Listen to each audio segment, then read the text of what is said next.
the man behind the tweet on with us. Let's start with Okereke. He got the word. He's going to be released. That was expected because it's going to save them around, $9 million on the cap. From what you heard, though, was that more of a cap casualty thing or a scheme fit in new defensive coordinator Denard Wilson's defense? And how do you think they're going to fill that gap, free agency or the draft? Yeah, Brent, I think when you look at Bobby, there was a significant decline in play since his first year with the Giants. I know the tackle numbers show a high level of productivity, but he didn't have the same physicality. He didn't have the same burst. And ultimately, it's a position that the Giants believe they can improve on potentially in the draft there with Sonny Styles. But this was more, I think, of a player on the decline who is not necessarily worth the number that was associated with him. And ultimately, the Giants need to clear cap space. I mean, that's something they needed to do. They were set to begin the new league year with just under $2 million. And with a team coming off the year like they had, I know they have hype with Jackson Dart, but they need to find a way to increase that number. So Okereke was the most obvious one. He won't be the only one. Devin Singletary, I'm sure, is going to get cut here. Graham Gano is another one who can free a chunk. The interesting ones, I think, are the guys that are still starters for the Giants, where if you cut them, you need to replace them. John Runyon, another player with a significant amount of money that's going to be free, just under $10 million or so, 9.5, 9.6, I think it is, very similar to what Okereke was. But if you cut Runyon, you have to replace him. And is there a guard that's going to give you the same level of production at a price tag that's going to be less? Because ultimately, that's what you're looking for. All right, so when Jordan Renan had tweeted and reported that there are going to be significant moves made, then these are some of those significant moves that are going to happen, and they're going to free up that money. You reported that the Giants are interested in Seahawks running back. As I am every Friday, I am joined today by the one and only Field Yates to talk about another team's needs in the upcoming NFL draft. Today we are doing the Buffalo Bills. We're using the team dashboard, as you can see here, on NFL.com/IQ, powered by Amazon Quick. And what this dashboard allows you to do is look at the entire roster with all the free agency additions. You see DJ Moore there, for example.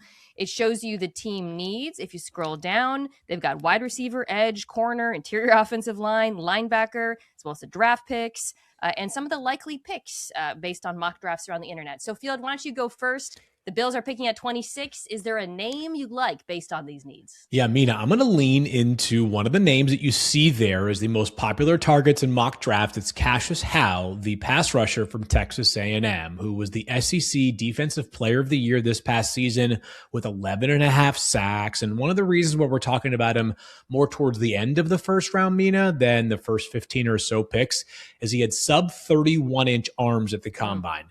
That being said, he is an excellent pass rusher. His ability to bend the edge really stands out. And under this new defensive system led by Jim Leonhard, I think it'd be a great fit for Buffalo 26.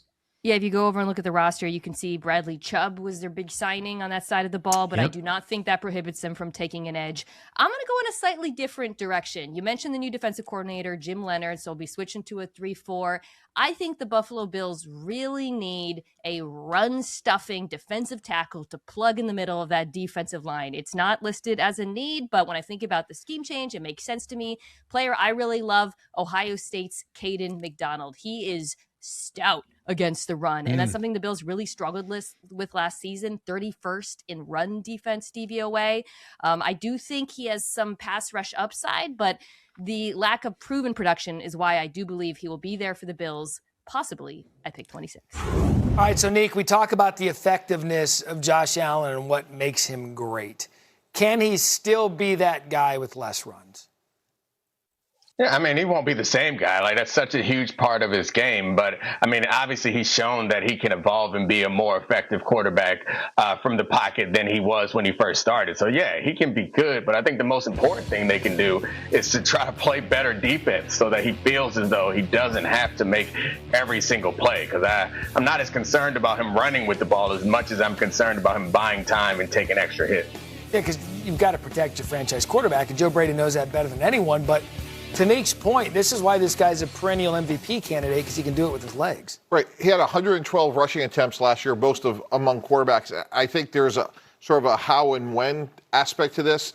Third down, red zone, absolutely run the ball, effective weapon. But there's a lot of other times, throw the ball away, slide, live to fight another day. And earlier in the show, we had talked about the possibility of 18 regular season games. It's players like Lamar Jackson, Josh Allen, Patrick Mahomes, the elite great quarterbacks that always have the ball in their hands, like it's another game of risk. So being available for the entire regular season is a big part of being a franchise quarterback. So Joe Brady as the CEO and game caller, that's something that he's going to have to manage.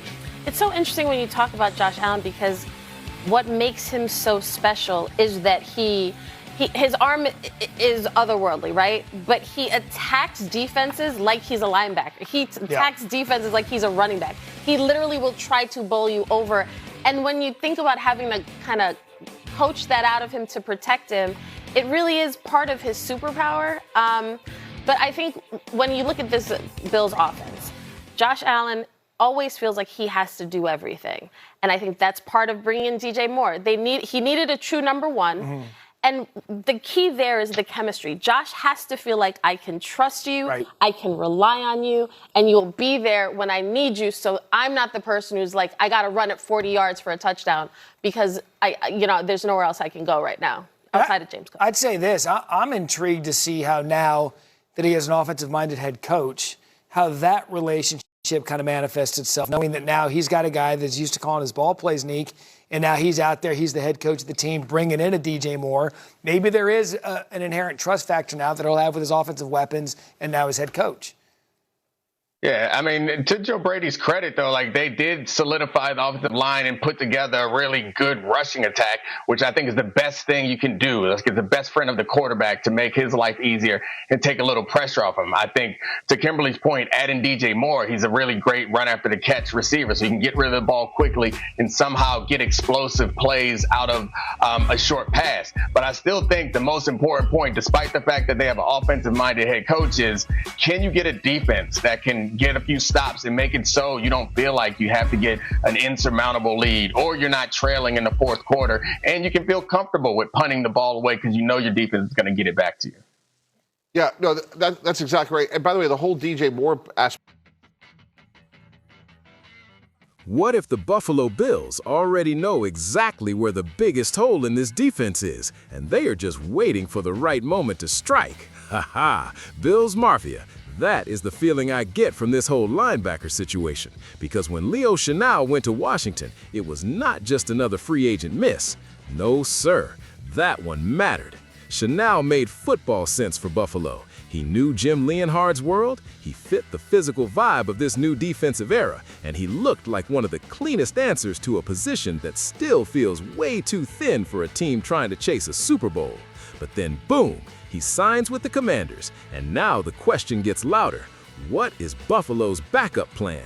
Yeah, and honestly, Bills Mafia, the answer might already be sitting right there in plain sight. Bobby Okereke, Jermaine Pratt, two veteran linebackers, two real options, two names that suddenly make a lot of sense when you listen to Brandon Beane talk, because Beane did not hide from it at the league meetings. He flat out said Buffalo still needs to add more at linebacker, and he also made it clear the team has not forced a move yet because some veterans are waiting until after the draft to see where things land. Ho ho ho, and that right there tells you Buffalo is not asleep. Buffalo is watching. Buffalo is waiting. Buffalo is keeping the door open. And when you look at the current roster, you understand why. Terrell Bernard is there. Dorian Williams is there. Both are real players.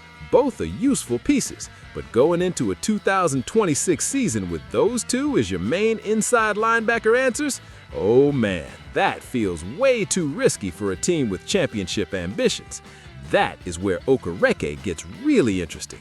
He has familiarity with Bills inside linebacker coach John Egarugwu from their time together with the Giants, and familiarity matters when a defense is evolving. Pratt brings another kind of appeal, veteran production, 3 straight 100-tackle seasons, and 101 tackles in 12 starts with Indianapolis last year after joining the Colts during the season. Ho ho, that is not fantasy. That is real experience, real tackling, real production. And this is why I actually like Buffalo's position here, even after missing Chenal. They do not need to panic. They do not need to throw cash wildly. They can let the draft play out, let the market cool, and then bring in a veteran who fits what Jim Leonhard wants without forcing the wrong move too early. Aha, that is smart team building. That is patience with purpose. And let's not forget, this whole new Bills defense is going to need communicators, run defenders, and guys who can settle the middle of the field while the rest of the front evolves around them. So to me, this is not a dead story after Chenal. It's just the next chapter. If it's Okereke, there's coach familiarity and steady tackling. If it's Pratt, there's proven production and veteran toughness. Either way, Buffalo cannot sit still here. Bills Mafia, tell me what you think. If the Bills wait until after the draft to make their linebacker move, would you rather see Bobby Okereke or Jermaine Pratt walk into this defense? Drop your take in the comments, smash that like button, subscribe to the channel, and let's keep riding together, because this linebacker decision may not be flashy, but it could matter a whole lot more than people realize.